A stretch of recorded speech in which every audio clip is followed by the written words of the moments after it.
میں سب سے پہلے اپنی قوم کے سامنے جو بات رکھنا چاہتا ہوں کہ کیوں ضرورت پڑی اس کی. سب سے پہلے مجھے یہ احساس ہوا کہ جو ہمارے یوتھ ہیں، ہمارے جو بچے ہیں، ان کو پوری طرح سمجھ ہی نہیں ہے کہ یہ ملک بنا کیوں تھا، اور ہمارے نبی صلی اللہ علیہ وسلم ان کا پیغام کیا تھا، کیوں ان کو فالو کرنے کے لیے اللہ نے حکم دیا قرآن میں. مجھے آہستہ یہ بھی نہیں لوگوں کو پتا کہ جب وہ نماز پڑھتے ہیں تو وہ اللہ سے مانگتے کیا ہیں. اور میں اکثریت کی بات کر رہا ہوں کہ ان کو یہی نہیں پتا. جب وہ کہتے ہیں ایک ہی چیز نماز پہ مانگتے ہیں نا کہ اللہ ان کے راستے پہ لگا جن کو تو نے نعمتیں بخشی، ان کے نہیں جو غلط راستے پہ چلے گئے. تو جن کو اللہ نے نعمتیں بخشی سب سے زیادہ وہ تو ہمارے نبی صلی اللہ علیہ وسلم تھے، باقی بھی پیغمبر تھے. تو اصل میں تو ہم سارا وقت نماز پہ ایک ہی چیز مانگ رہے ہوتے ہیں کہ ان کے راستے پہ چلو. تو ان کا راستہ کیوں اتنا ضروری ہے؟ کیا ہمیں سمجھ ہے کہ اللہ کیوں ہمیں کہتا ہے ان کے راستے پہ چلو؟ کیونکہ دنیا کی تاریخ کا کبھی کسی انسان نے وہ اچیو نہیں کیا، کبھی اس کی یعنی آپ 5% بھی اچیومنٹ نہیں جو کہ ہمارے نبی صلی اللہ علیہ وسلم نے کی، اور نہ کوئی کر سکتا ہے.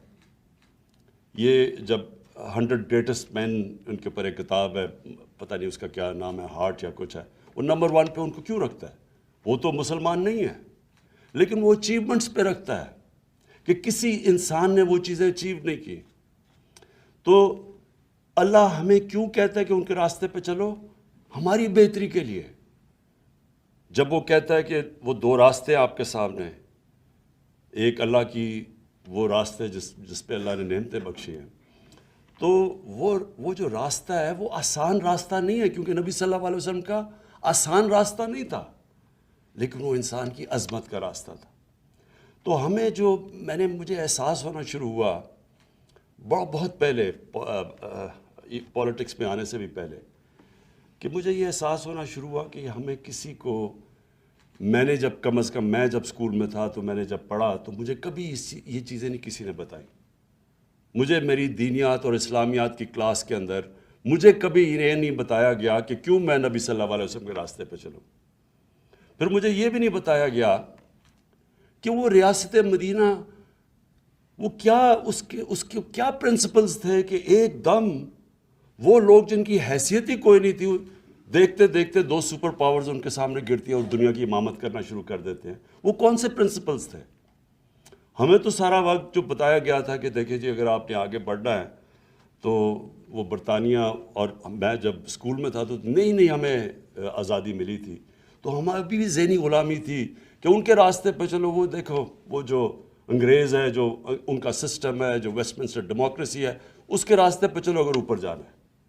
ہمیں پڑھایا کچھ جاتا تھا، لیکن اصل میں ہمیں یہ کہا جاتا تھا کہ اصل میں انسان اوپر جا ہی نہیں سکتا جب تک ان کے راستے پہ نہ چلو جنہوں نے آپ کے اوپر حکومت کی تھی.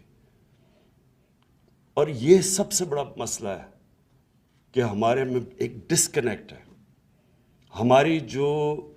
ہم جب دین کی اپنے بچوں کو تعلیم دیتے ہیں، ہم ان کو یہ بتا ہی نہیں سکتے کہ کیا وجہ ہے کہ آپ کو یہ جو ہم آپ کو پڑھاتے ہیں کہ ان کے راستے پہ کیوں چلو.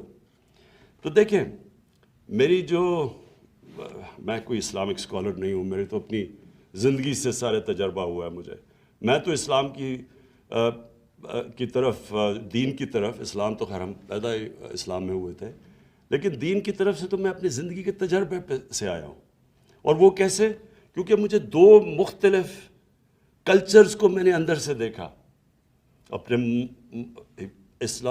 پاکستان کا تو میں ماں باپ اور ہمارے اسکول کلچر تو دیکھ ہی لیا تھا، لیکن میں نے مغربی کلچر کو اندر سے دیکھا، اور پھر میں نے اپنا تجزیہ کر کے میں پھر ان نتیجوں پہ پہنچا. اور آہستہ آہستہ جو اصل چینج جب میرے میں آیا، جب میں نے نبی صلی اللہ علیہ وسلم کی زندگی پڑھی، ان کی سیرت پڑھی، اسٹڈی کیا اس کو، تو اصل میں تو چینج تب میرے میں آیا.